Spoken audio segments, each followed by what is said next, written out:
Golly, that's good. I cracked myself up. I still haven't found my first Blanton's. That's different. I really like that. They're like together, like peas and carrots. That's funny. Sometimes accidents are good things. Peychauds or Peychauds or... This is not what I expected. Hey everybody, it is Thursday. It is 7 o'clock and it's time for another Bourbcast, and Happy New Year. I had told you that I was going to be here on New Year's Day. I was going to do something really special. That didn't happen. No, I ended up with a lot of work in December, and I had till January 1st to finish my deadline. And it took me till January 1st to finish my deadline. I was in front of that computer for 14 and a half hours trying to get a show done that normally would take me at the minimum 72 hours. So it was everything I could do to get it done. I can hear myself. Let's take care of that. All right, so Kim is watching. Justin, Michelle, your prediction, Austin. This one will be good. Well, I'm hoping so. This is the night that we're going to be doing Joseph Magnus. Now, I have had this bottle and another one just like it for a minute, and I've never opened it up. And I think it was because I hadn't done any research on it and didn't know anything about it. It was an expensive bottle, and I just didn't expect it to be any good. I hadn't heard anything about it when I was doing retail for a very short amount of time. Nobody would come in asking for it. People talked about this one, the cigar blend, but nobody ever talked about this one. So let's see what we got here. Greg is watching. Hey, Greg. Greg contacted me the other day. We had a nice chat online. It's nice to have you here. I'm glad you're here. Thank you very much for that. John is watching. Hey, Ken's with us. Justin, how are you, everybody? Oh, this is going to be fun. I've been told that this could get a little raucous tonight, so we're going to find out. Now, let's get into this because I got two of them to do, and I'm going to need to do this quick.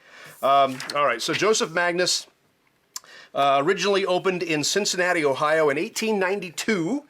And they did their thing, making whiskey under the name Murray Hill Club. Until, of course, Prohibition. Prohibition came along and said, nope. And that was pretty much the end of Mr. Murray. He, where's Greg from? I don't know. Greg, tell Kim where you're from, because I don't have any idea.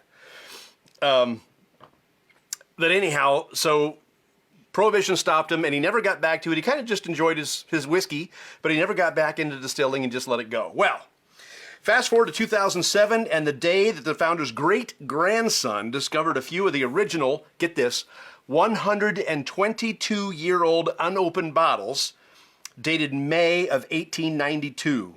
He jump-started the company again in 2015, and as many people say in their whiskey descriptions, he did everything he could to replicate the original formula, right? They all say that when they revived. But they brought in experts, they brought in all sorts of stuff. They did little, like, droppers, and they did chemical composition. They tried to really figure out what the mash bill was going to be.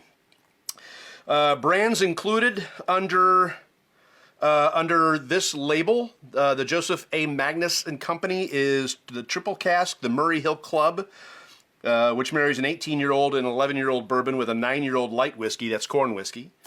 And they have another one, the Cigar blend, this one right here, which adds a French Armagnac cask resting and is specifically marketed to folks who want to appreciate this pour along with a nice cigar, which is something I don't do. If I do a cigar, God bless you people who can. I love it. I'm allergic to smoke.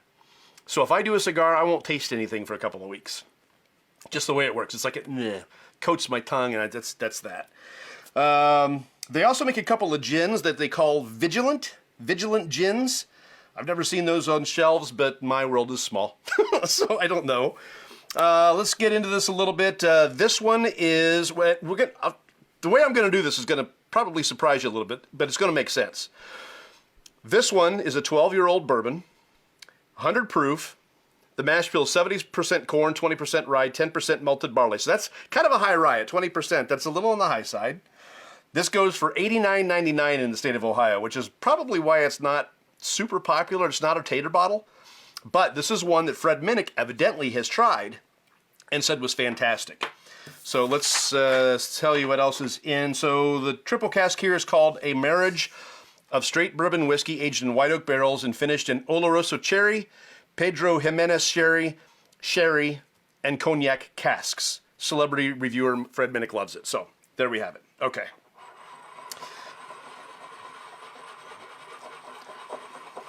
Now, as always, we start off with the nose. One of the viewers that we have tonight, I had a chat with yesterday or the day before. He's a newer bourbon drinker, and I told him I would walk him through this. And one of the things I'm going to show you is nosing. Now, there's a bunch of ways to nose. But generally, when they tell you to use a Glencairn, this is a great tasting glass. It started off with Scotch, but now it's kind of migrated its way into bourbon. But they have this flute, or I call it a snoot, which is a little bit tighter at the top that allows those aromas to come up into your nose a little bit better. And you don't want to, I mean, there's going to be times that you're going to want to shove your nose right down in there. But generally speaking, just waft it. And then you can, some people even go like one nostril, but I don't seem to have a problem with a small nose. So I just, and this nose is really nice. I'm catching a little bit of licorice, a little raisin. Definitely a fruitier nose. Take your time with the nose. Explore it. I know some people, and I see Fred Minnick do it, I see other people do it, where they just nose, and then they're done, and then they let it rip. Well, I was doing a tasting, and I had a guy, he's a doctor, he just looked at me and he says, I really appreciate the amount of time you spend on the nose. I'm like, I know, right? Tom is with us. Hey, Tom. If anyone knows about nosing, yeah, shut up.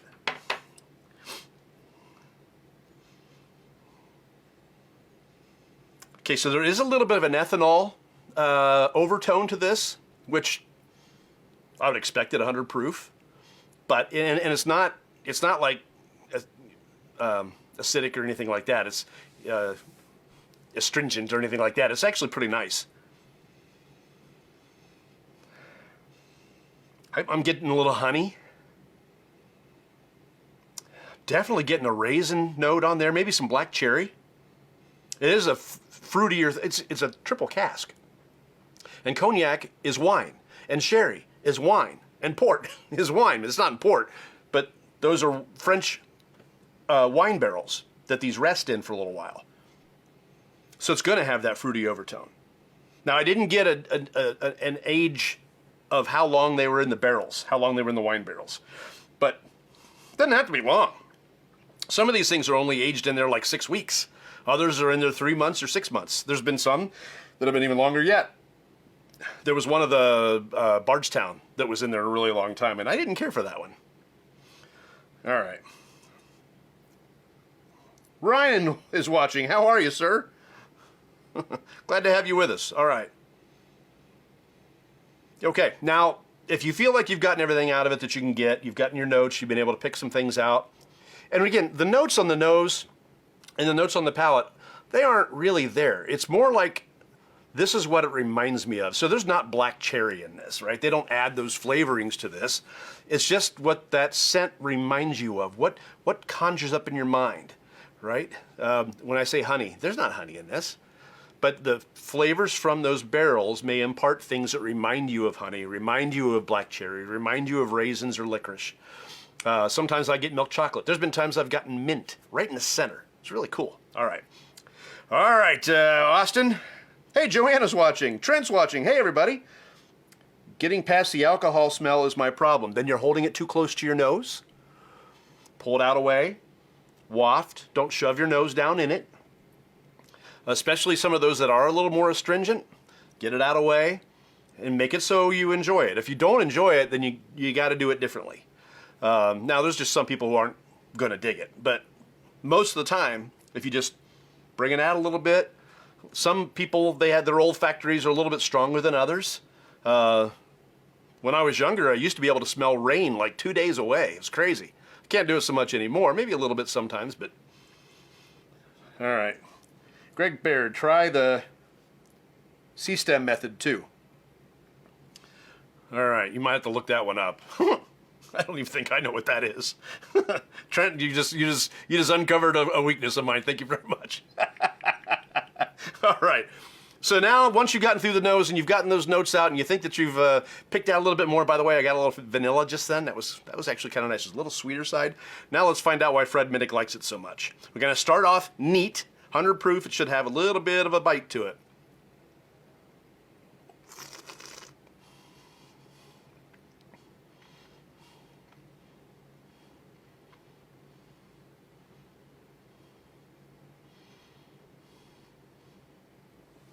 Okay, I hold it there about 10 seconds, sometimes 12, and there's a couple reasons why I do that.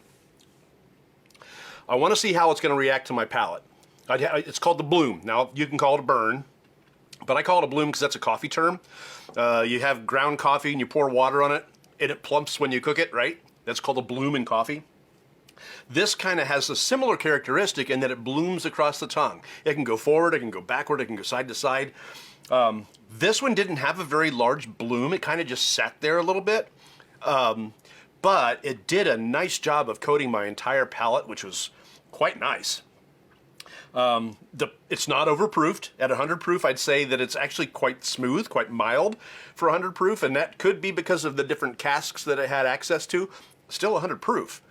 But as you move it around, as you oxidate it, it's going to mellow out some even at the same proof. All right, and this is a fresh crack. This is the first time I've opened this bottle. All right, now let me see if I can get you some notes. All right.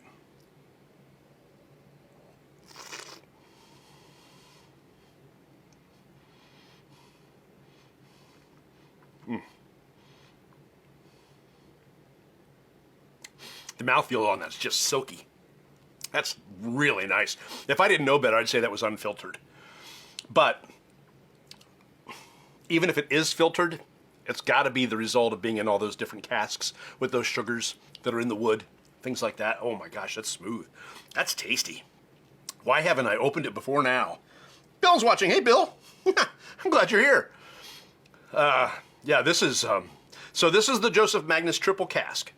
Once again, a marriage of straight bourbon whiskey aged in white oak barrels and finished in Oloroso sherry, Pedro Jimenez sherry, and cognac casks. And this is actually quite nice. I'm getting some orange peel. There's definitely a little bit of honey on the palate. Caught a little cinnamon. I had mentioned milk chocolate. I'm actually getting a little bit of that. Not a lot of vanilla on the palate. Kim. Cody's watching. Hey, Cody. Michelle and I need to test it. Is there a scratch and sniff feature to your show? All I can say is you can try and pretend. Scratch and sniff. Oh, that's funny. Welcome to the show, ladies. I appreciate you being here.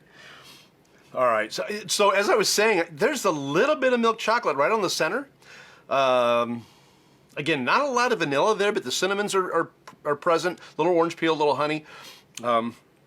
See if I can get you a little bit more.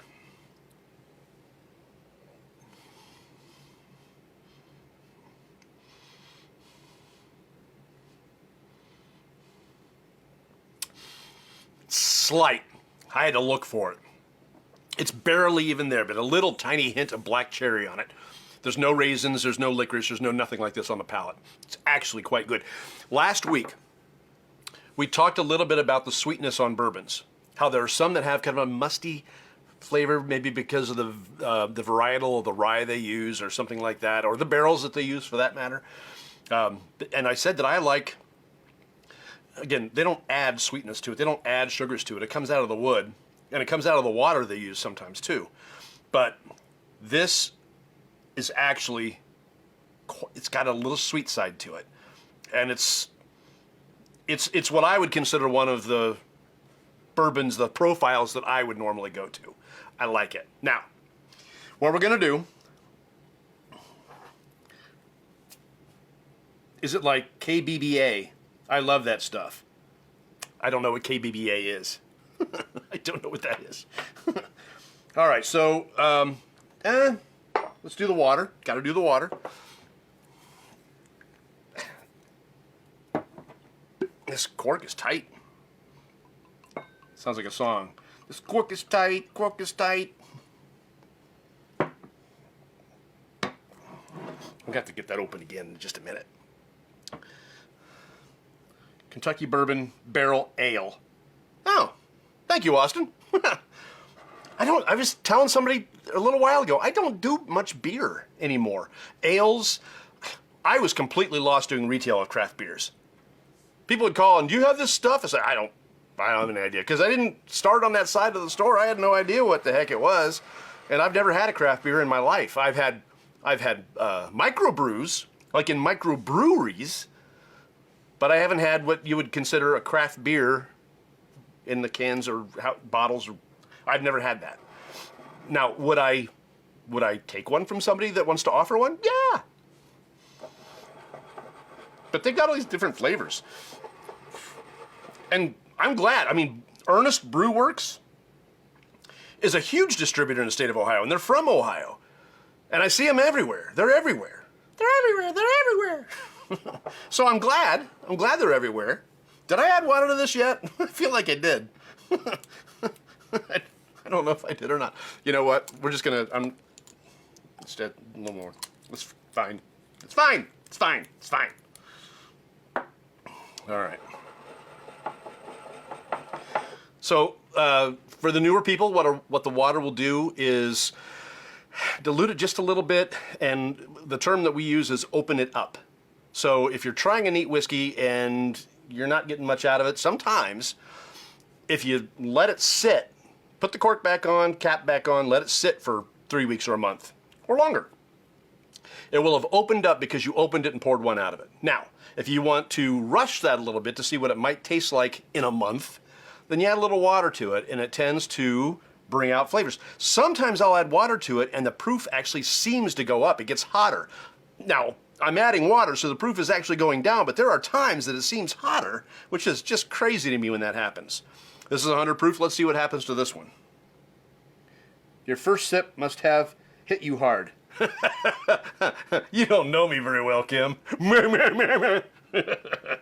I sat here on a little last week with the top 5. I did 5 of these bad boys. And they were big gulps, too. Weren't they, everybody? You tell her. All right, here we go. With a little water.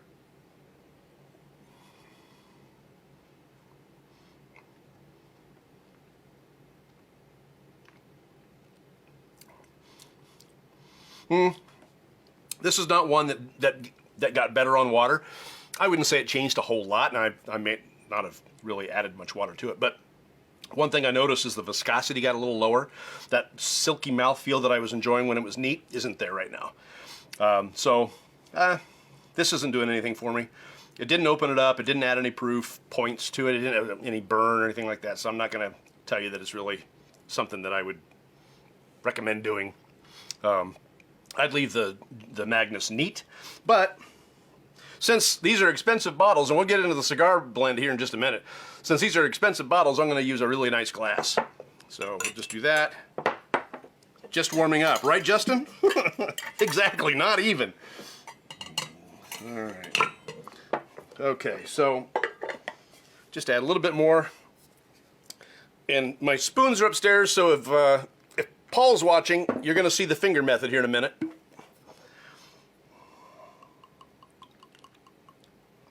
Paul may be working.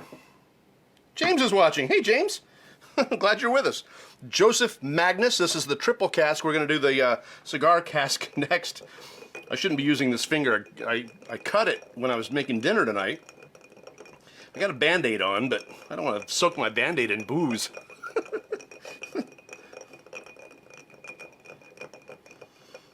I sent the picture to a nurse friend of mine, and she said, put some dirt on it, you'll be fine. Thought it was funny. All right. So, this is the Magnus, the triple cask on a little bit of ice.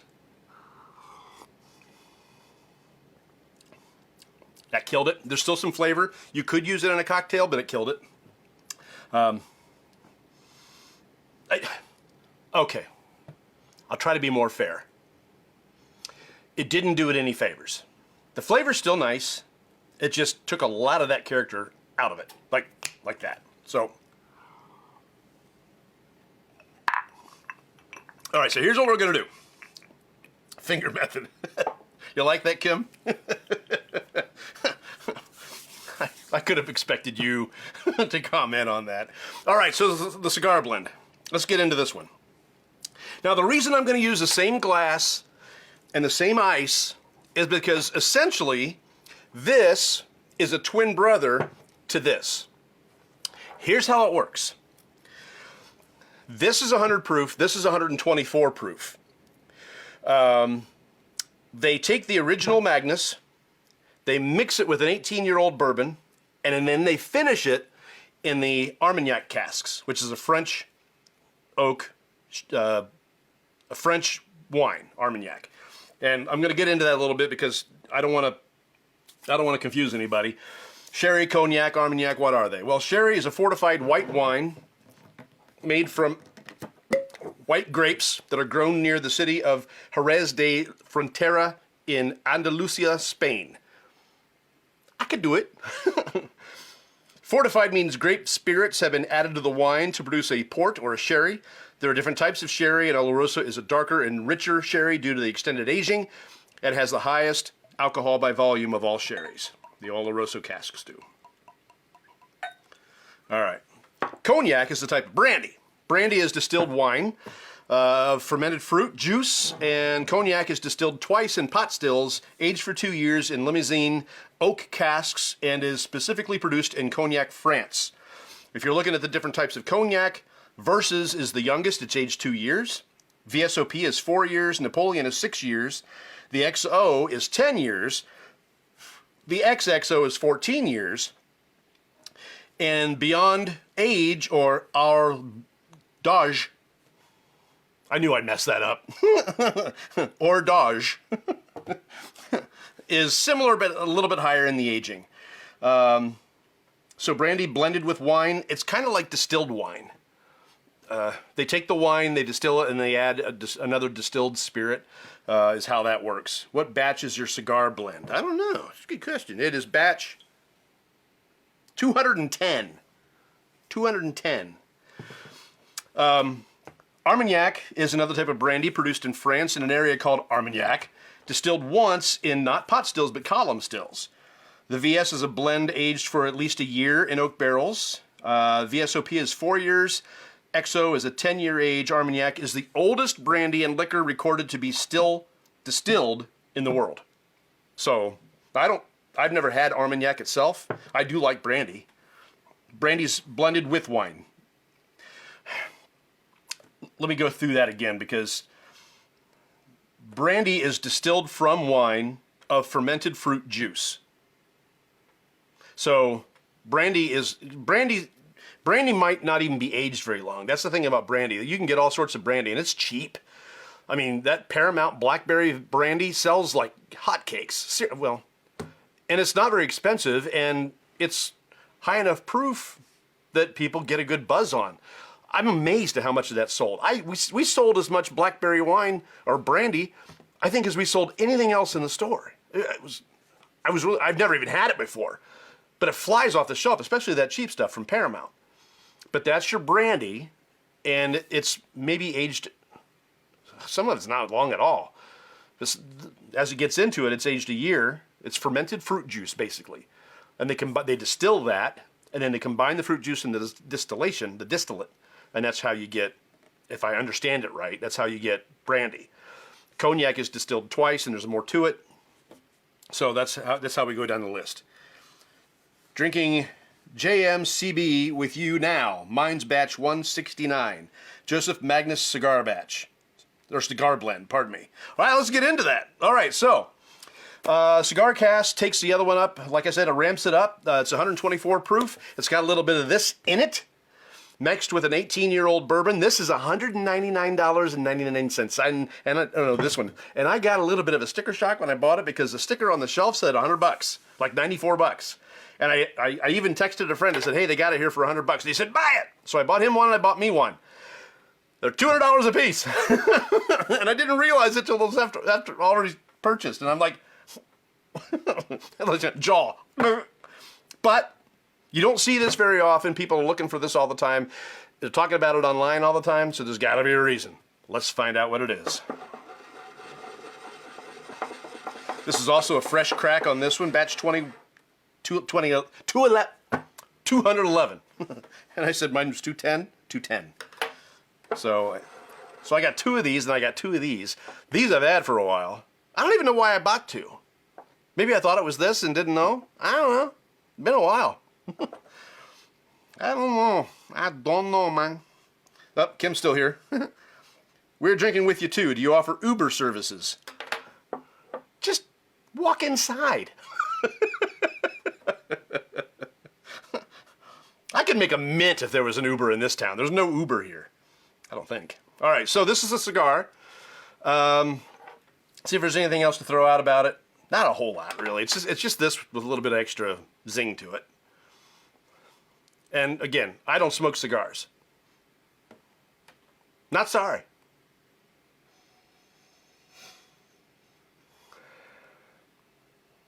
This one has a lot more nose than this one.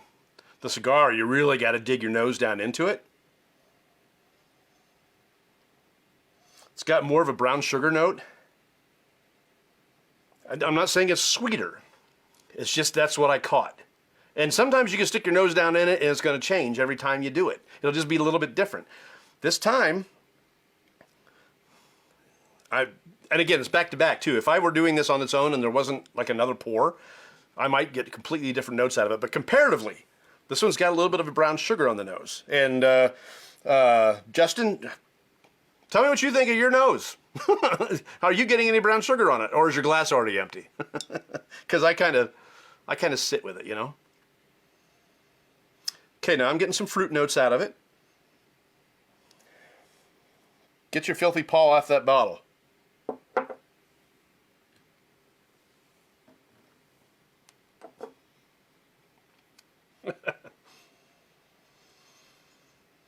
Boy, that's hard to pick out. I want to say I'm getting that wine cask, that Armagnac, which I hate how I want to call it Ragnarok, you know? And I only know about that because of Thor, all right? I know it's a thing, Viking thing. Boy, there's something really sweet on the nose there.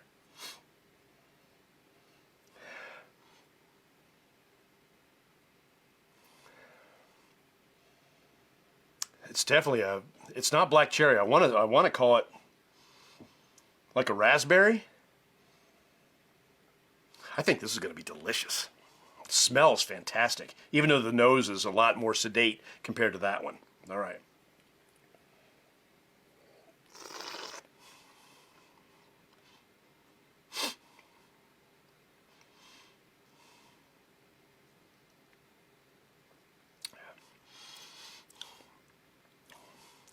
The proof point fits it nicely. It's got a really nice bloom to it. The bloom on that one hit me more on the bottom of my tongue than anywhere else on my palate, which is really bizarre. That's a new one. Maybe just the way I did it. I don't know. But the burn on that one was just really nice. It was gentle, but it spread nicely, and then it just said, hey, I'm here. And I like that. That was nice. All right. Not on Thursday. Absolutely on Thursday. This is why we do it. So, well, we do it on Thursday so that way you have some ideas of what you might want to drink on the weekend. So you don't have to do it on Thursday, Karen, if you don't want to. But you should. Don't ban us. We love bourbon. Have you ever had bourbon, Kim? Come on. Have you? Have you? I'm glad you're here, whether you have or not. I hope you're learning something and enjoying this, because I know I am. All right.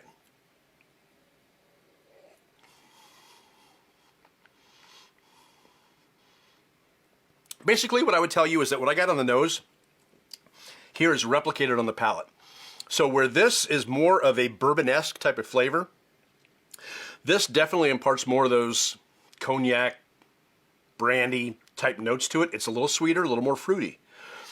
The proof is hotter, but it's got a. So if you were to drink Legent or Derringer or I'm coming up blank. Some of those Angel's Envy. Some of those. The difference between this and this would be like drinking a bourbon and drinking Angel's Envy. Angel's Envy just has that much more of that port cask, that wine cask that shows itself in the drink. And I would say, no Uber on Thursday. Oh, that's what you're saying. I gotcha. There's no Uber in Findlay anywhere. So, this one shows a lot more of that fruit side than this one does. So, I do like it. I'm not saying that it's as fruit forward as like the Willet series. That's a very fruity series, particularly the Noah's Mill. So if you don't dig Willet, you might still like this. It's very, very subtle. And I mentioned Derringer and I mentioned some of those other ones. Very subtle, but it's very smooth. And we're back to that really nice buttery mouthfeel too. I like that. Very silky, nice viscosity.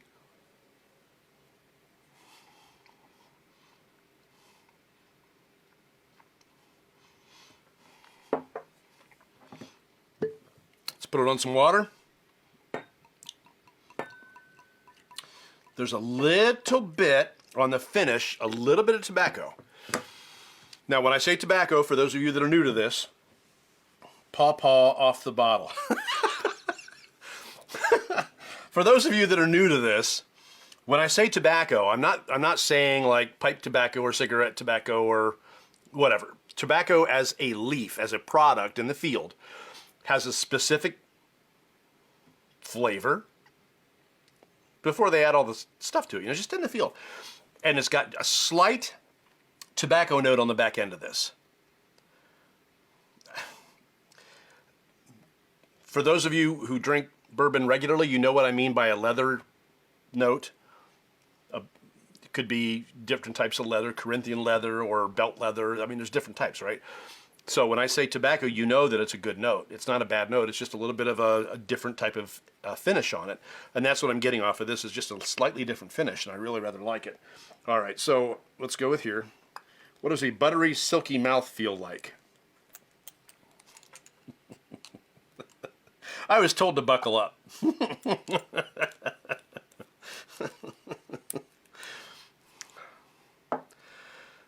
So, Kim, imagine if you're drinking a cup of coffee and it's black.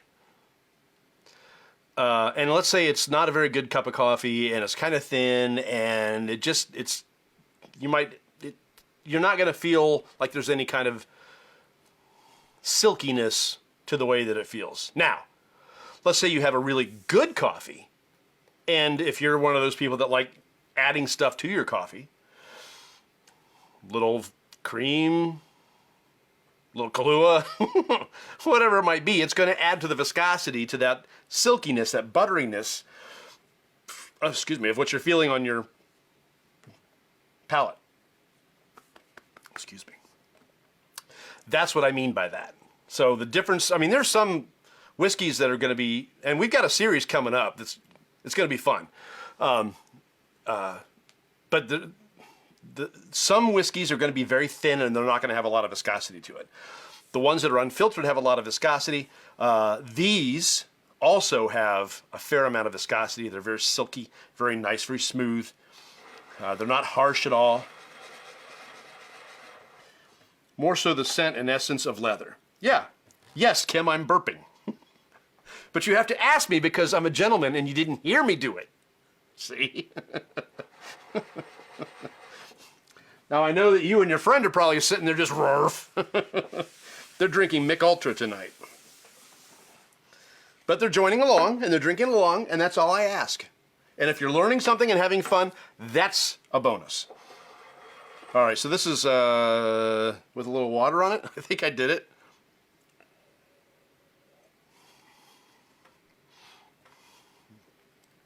All right, unlike this one opened up. Lot more flavor on it now. Yeah.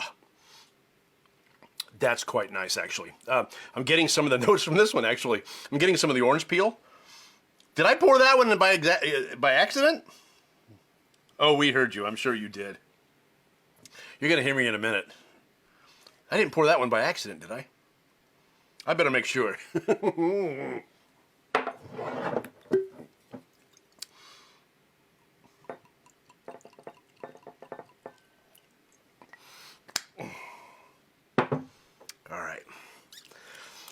I get distracted by fun-loving females. All right, let's make sure I'm... Because I didn't get that off of here with water. This one I did, so I'm thinking I probably poured this one. So let's make sure. Need to cut you off.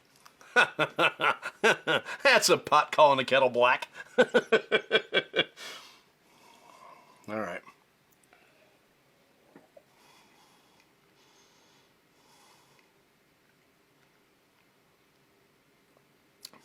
No, it's definitely pulling some of the flavors out of this one. Just getting some of those very nice viscosity on this, pulling out some very nice fruit flavors.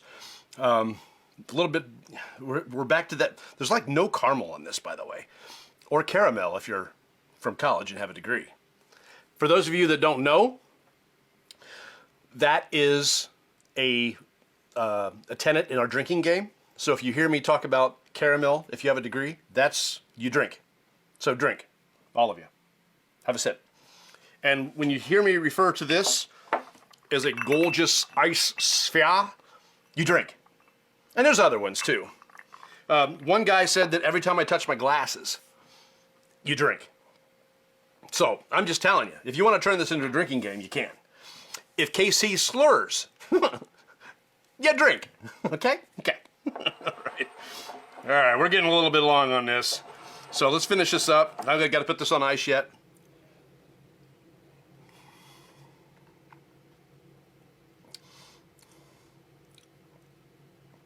Again, a little bit of honey comes back on that one. Really nice opened up. Didn't have a lot of flavor neat. This one had more flavor neat. This one has less flavor neat. This one didn't do well on water. This one does really well on water. But let's see how it does on ice. And again, these are essentially the same bottle. This is just juiced up, higher proof, and it's blended with an 18-year instead of a 12-year. But it's got that in it. Finger stir time. Light brown sugar and citrus opened up. Did I get those notes? I'm following you on the light brown sugar. I gotta look for it though. The citrus side of things, I think it's the orange peel. It's definitely not on the lemon side of things. The orange peel I caught for sure as it opened up. So I'm gonna agree with you on that one. The light brown sugar is, that's, you gotta really dig for that one. That's down in there. But it's there. It's there. On the finish I can find it if I look for it. And that's the wonderful thing about drinking with other people. I'm glad you have this because you can impart your notes on me and I can look for it. And if I have notes that you're not picking up, you can look for them. And sometimes you got to really look for them. And I know for those of you who don't do this a lot, you don't know what look for them means, but you will.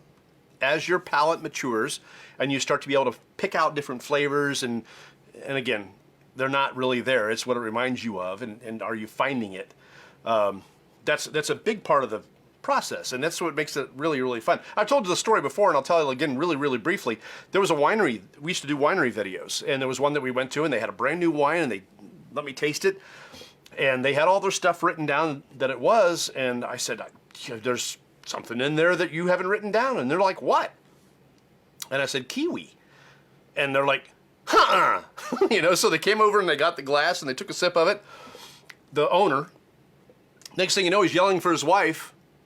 He says, taste this! And they found kiwi in it, and they added that to their menu description. It's funny, the more you do this, and I've got people even to this day, there you go, Kim. I've got people even to this day that tell me that the whole notes thing and the flavors thing is bunk. It isn't. It isn't. The more you drink it, the more you explore it, the more you try different things. If you drink the same thing all the time, you're not going to have anything to compare it to. But if you take your time and you try different things, this is Bourbcast, I think 192. So I've tried 192, well, some of those have been mixed drinks and some of those have been Kahlua, but in the upper 180s, different pours over the last couple of years. So I've developed a bit of a palate. And liver disease. Or kidney disease or whatever the hell it is. I'm looking away. That's fine. Cheers to you, bring some. Yeah. Not tonight, maybe. All right. I'll have to have another dinner, another group dinner, and another movie night, and you guys can come over and sip it. And you'll get like this much, and then you'll be done. I know y'all.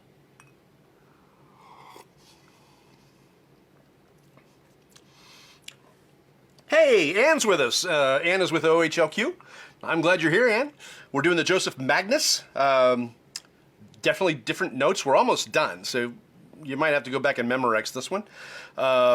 But on ice, I'm going to tell you I don't care for either one of them on ice. There's some flavor there. Could you use it in a cocktail? Yeah, but why? This one's $90. This one's $199. I would not put these in a cocktail. You can do so much else with other cheaper pours that are going to do exactly what you want it to do. So, yeah, neither one of them are really impressing me on ice at all.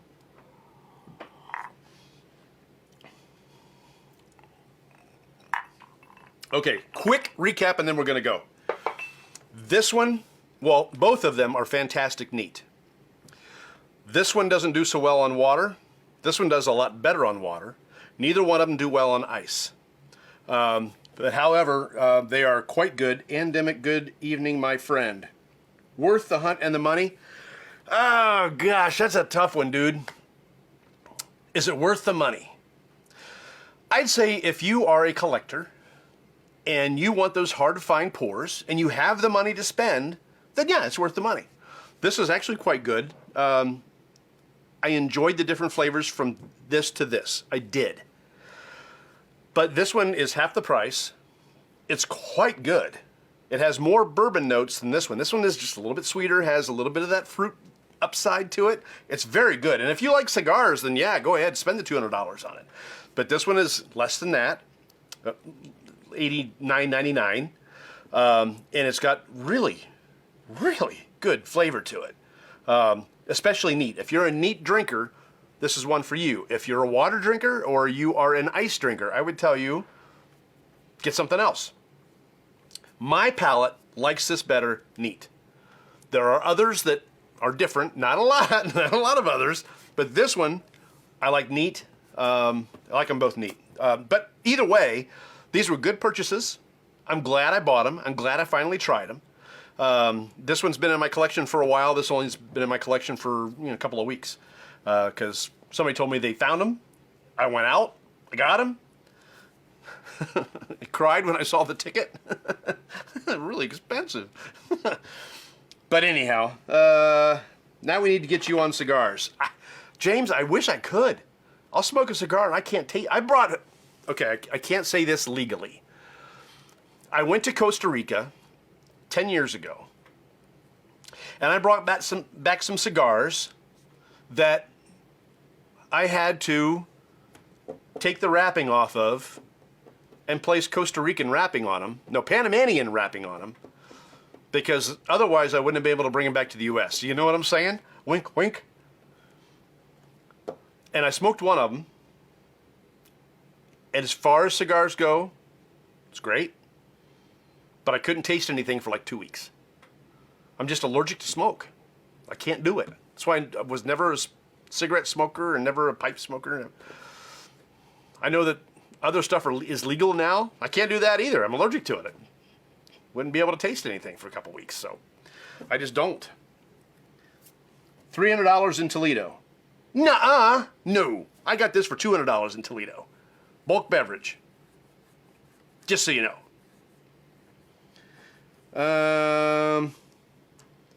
Can we shave your goatee after drinking a good bottle of bourbon? I'm just going to giggle at that and leave it go. Because I used to be a radio DJ, so the stuff that comes out of my mouth sometimes I can't control. So I'm going to control it tonight and just say...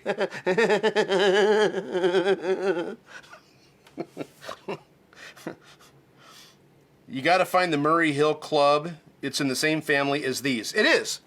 It is. And it's not a blended, as far as I understand it. It is more loyal to the original recipe than either of these. Although they say that this is really close to the flavor of the original. So maybe the original was blended. That seems like a lot to ask for the 1800s. But who knows? Austin, you calling out your dad? Worth the hunt and the money? Yes. Yes, yes, yes. Check liver light is on. I'm missing some of these really good comments. Justin, that's hilarious. That's funny. I wish I would have thought of that one. You're not allowed to be funnier than me, Justin. From get you cigars, 300 way. Forgive the name. Cox Liquor on the Michigan-Ohio line. Yeah, they're beefing it up, man. Bulk Beverages got it for $200, $199.99. And there's in Ohio, right? You're gonna find it at $199.99 because we are a price-controlled state. I think even Beverage Barn and Finley's got it for about that same. According to OHLQ.com, they had it in stock today for that amount of money. So if you're paying more for that, you kind of got taken. So I know you can't return it. So if you figure it out for yourself, what you're going to do about that. James is watching. James, we're almost done, man. But I'm glad you're here. Thank you for coming. You can go back and Memorex this and see everything that we've done. We tasted both of these tonight, and they're really good. What's an Uber from your basement up the stairs cost? I don't know. This town doesn't have Uber, dude. I'm going to have to figure it out for myself. I'm up to it. I think I can.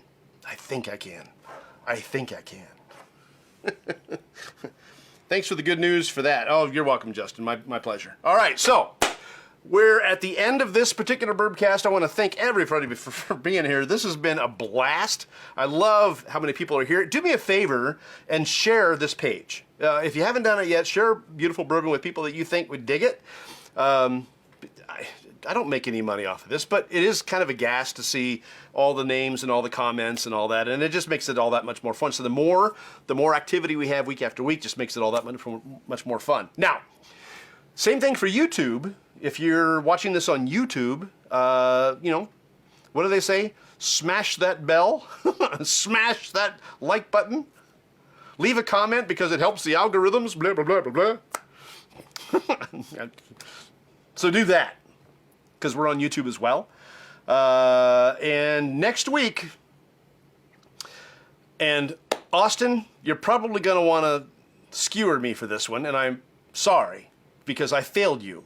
And I know I failed you, but I promised some of this Cask Strength Makers 46 when we met up, and I completely spaced on it, and I apologize. But this is the one. I'm going to open it, Austin, so that's another in, and I just happen to have a small bottle here that I can pour it into. But this is the Makers 46 Cask Strength. Now, this is an old one, as you can tell. This bottle does not look like the newer bottles, and I'm sorry, Ann, this is an old bottle. I haven't opened it. I went through a bit of a collecting phase during COVID. But this is going to be next week. We're going to try this one out. I love Makers 46. I'm not a big fan of Makers. I don't know what it is about it. I don't love it. But the addition of the French oak stave in this particular product makes it. And this is Cask Strength. And that's going to be delicious. That's my prediction. That's coming up next week. We got people talking. I'll drink along with you, my friend. I look forward to it. And it's okay. I like this one. You gonna tell me you don't like this one? Come on. Quinn is watching. Hey, Quinn. Bourbcast. It's called a Bourbcast. Now I can't even say it. Bourbcast, Kim. Not a Bourbcast. You do like I do and see if you can do it without burping. Have you not burped tonight? Drinking what you're drinking. Have you not burped tonight? Haven't you? I saw you sleeping the other night at the table, so hush. I'm just going to leave it at that. Cheers, salute, everyone, drink safe. Yeah, Justin, thank you for that. Shared, thank you, Tom. I appreciate that a lot.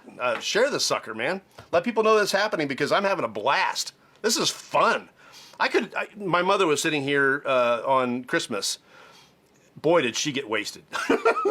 I told you that last week, but boy, did she get wasted. Anyhow, she was telling me, nobody's going to watch this on Christmas night. Why are you doing it? I said, because I don't care. I'm having fun. I don't care if anybody watches it or not. And we got a lot of people watching because Christmas night, you're sick of your family. You want to get the hell away, right? Yeah, me too, although she was here. But it was fun. It was a good night. We had a great time. A lot of people with us, and it was really a blessing. So, again, thank you for sharing. Thank you for telling people about us, and thank you for being here.